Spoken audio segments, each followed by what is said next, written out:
எதிர்க்கட்சி துணைத் தலைவர் அறிவிச்சார் உதயகுமார் அவர்கள் அங்கே தொடர்ந்து அனுமதி கேட்டு குரல் கொடுத்தார்.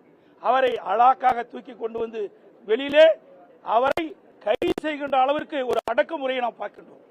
இது வன்மையாக கண்டிக்கிறோம். ஒரு ஜனநாயக படுகொலை. நாட்டு மக்களுடைய உயிர் போய்க் கொண்டிருக்கின்றது. தினந்தோறும் பல உயிர்களை இழந்து கொண்டிருக்கின்றோம். இதை சட்டமன்றத்திலே பேசுவதற்கு அனுமதி மறுக்கப்படுகின்றது. எதிர்க்கட்சி என்ற முறையிலே இதை சட்டமன்றத்துக்கு கொண்டு வந்து பேசி மக்களை காக்க வேண்டும் என்ற நல்ல எண்ணத்தின் அடிப்படையிலே நாங்கள் பேச எழுந்திருந்தால் எங்களை அடக்கி ஒடுக்கி கைது செய்கின்ற போக்கு வன்மையாக கண்டிப்பது மட்டுமல்ல, இது ஹிட்லர் ஆட்சி போல சர்வாதிகார ஆட்சியை நாம் பார்க்கிறோம். ஒரு சட்டமன்றத்தில் தான் இதை பேச முடியும். மக்களுடைய பிரச்சனை. அதுக்காகத்தான் எங்களை சட்டமன்ற உறுப்பினராக தேர்ந்தெடுத்திருக்கிறாங்க.